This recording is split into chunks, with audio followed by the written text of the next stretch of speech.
Shalom, pemirsa Embun Surgawi, selamat pagi. Di pagi yang indah ini, mari kita merenungkan sebagian firman Tuhan yang saya beri judul Kebaikan Allah di Balik Penderitaan, yang terambil dalam Mazmur 44 ayat 24 sampai 25 dan Roma 8 ayat 28. Tapi sebelumnya mari kita berdoa bersama-sama. Tuhan, di pagi yang indah ini kami ingin kembali merenungkan firman-Mu. Biarlah firman-Mu benar-benar dapat menjadi kekuatan di hari ini untuk kami dapat terus berpegang pada kebenaran firman Tuhan di dalam setiap kehidupan kami. Terima kasih Tuhan untuk kesempatan ini. Dalam nama Tuhan Yesus saja kami berdoa. Amin. Saudara, salah satu pertanyaan yang sering diajukan oleh orang-orang yang sedang menderita dan belum mendapatkan pertolongan dari Tuhan ialah, mengapa Allah diam? Mengapa Allah tidak segera mengelurkan tangan? Bahkan pemazmur pernah berkata di dalam Mazmur 44 ayat 24 sampai 25, menganggap Allah tertidur dan menyembunyikan diri. Ayat ini berkata, terjagalah, mengapa engkau tidur ya Tuhan? Bangunlah, janganlah membuang kami terus-menerus. Mengapa engkau menyembunyikan wajahmu dan melupakan penindasan dan impitan terhadap kami?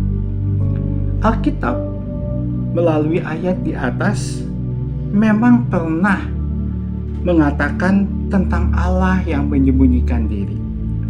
Tapi Allah yang menyembunyikan diri itu bukan berarti Allah tidak peduli kepada umatnya. Bukan pula dia tidak berkuasa untuk mengatasi akan setiap kejahatan sehingga memilih untuk menghindar. Tetapi di balik penderitaan itu, kita tahu bahwa Tuhan sedang bekerja untuk kebaikan kita. Di dalam Roma 8 ayat 28 dikatakan, kita tahu sekarang bahwa Allah turut bekerja dalam segala sesuatu untuk mendatangkan kebaikan bagi mereka yang mengasihi Dia, yaitu bagi mereka yang terpanggil sesuai dengan rencana Allah. Saudara, Roma 8 ayat 28 ini memberi kekuatan, memberi penghiburan bagi orang-orang percaya yang mengalami penderitaan. Ayat ini ditujukan kepada mereka yang sungguh mengasihi Tuhan. Sekali lagi saya katakan, ayat ini ditujukan kepada mereka yang sungguh mengasihi Tuhan.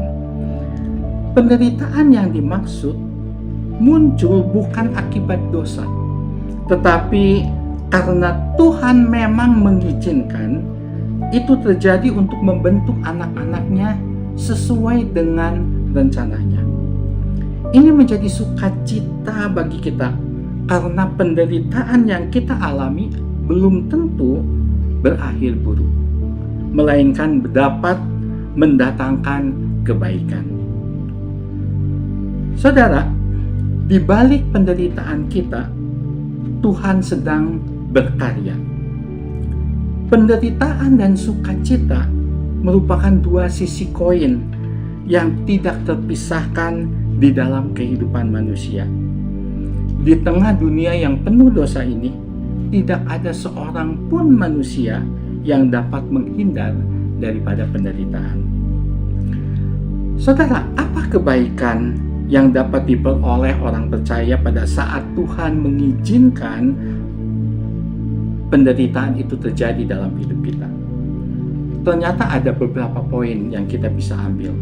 Yang pertama, melalui penderitaan, Tuhan dapat membuat seseorang semakin mengenal Dia. Dan yang kedua, penderitaan membuat seorang sadar bahwa dunia ini bukan rumahnya. Ketiga, penderitaan bisa membantu seseorang untuk menemukan tujuan hidupnya. Dan yang terakhir, penderitaan dapat membentuk seseorang untuk tumbuh dewasa menjadi serupa dan segambar dengan Tuhan. Saudara, Ayub adalah salah satu tokoh di Alkitab yang merasakan kebaikan Allah di balik penderitaan yang dihadapinya. Ayub diizinkan Allah untuk dicobai iblis, sehingga hidupnya melarat dan sengsara. Namun, di balik penderitaan itu, Tuhan bekerja mendatangkan kebaikan baginya. Melalui penderitaan, Ayub semakin mengenal Tuhan. Sampai-sampai ia mengatakan di dalam Ayub 42 ayat 5, hanya dari kata orang saja aku mendengar tentang Engkau, tetapi sekarang mataku sendiri memandang Engkau. Saudara, saat kita diperhadapkan dengan penderitaan, janganlah mempertanyakan, kenapa aku mengalami penderitaan? Ini reaksi orang-orang dunia. Tetapi bagi kita, ambillah sikap tenang. Hadapi semuanya dengan berserah kepadanya.